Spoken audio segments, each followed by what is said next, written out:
Okay, now let us talk about history briefly. Now, you know how I do it, short and to the point. It's not what I say, but what can be proven in the history books. So you will have to go and look this law that we'll be talking about.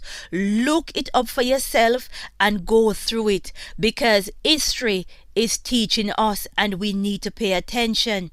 Right? A wise man once said, we are doomed to repeat history if we do not learn from it. Right? So we need to understand what happened in the past. Now this world is in a state of panic and uncertainty. People are afraid because there's a virus outbreak and the media is whipping the fear of God and panic in the entire world. And when people are panicking, they will hand over their civil liberties willingly without question. When people are afraid, they will hand over their democratic rights. And they don't even know it because they are afraid. But I tell you, the world is in this condition now. But back in 1933, a country was in that condition. And that crisis, right, is what helped to put Adolf Hitler's Nazi party in power. That crisis helped to create the dictatorship.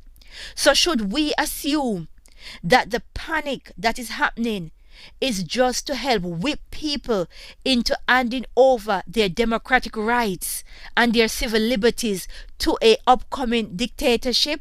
Should we assume that? Because after all, it happened before. We need to understand that this is the same trick. It is only repackaged for a new generation.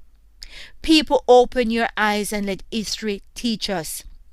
Now, let's look at the Enabling Act. Pay attention to the dates because this act was rushed through Parliament. Now, on the 23rd of March 1933, Hitler proposed the Enabling Law to Parliament. This new law gave Hitler the power to rule by decree rather than passing laws through the Parliament and the President, because Germany was a republic at that time and they had a president. If passed, the law would establish the condition needed for dictatorial rule. But the law was passed. Yes, the bill passed 444 votes to 94 against, and that happened on the 24th of March 1933. This law was rushed. Why was it rushed? Because the German people were in panic. No, that happened in March. Let us look what happened in January leading to this decision. Now, on the 31st of January 1933, Hitler needed a majority and he was in a coalition rulership with two other parties, and he knew if he was to get absolute power, he needed fresh elections, and he called for fresh elections, which was held in March. Pay attention to the date. On February 27th of 1933, the House of Parliament burnt down. Now that sent an atmosphere of panic and terror through the German people. Now, what they say, never let a good crisis go to waste. So members of the Nazi party was busy spreading rumors that the Communist Party was planning an overtake of the Republic.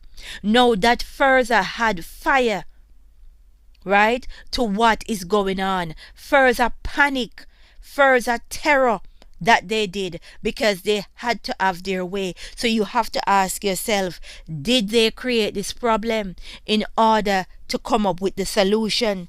But listen here. The day after the fire, the president signed the emergency decree for the protection of the German people. Now, this suspends the democratic aspect of the republic and declare a state of emergency. People, does that sound familiar?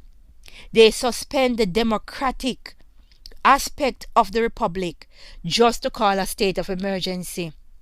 Now, when they did that, that only made it easy for the Nazi party to further get their grip on power. Right? The decree gave the Nazi Party a legal basis for the persecution and oppression of any opponents. Right? So they decided that this decree also removed basic personal freedoms such as the freedom of speech, the right to own property, and the right to trial before imprisonment.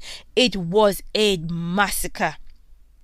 These people made sure they used people's fear to take away their civil liberties, and it is being used today. We have to pray and say, Glory be to the Most High.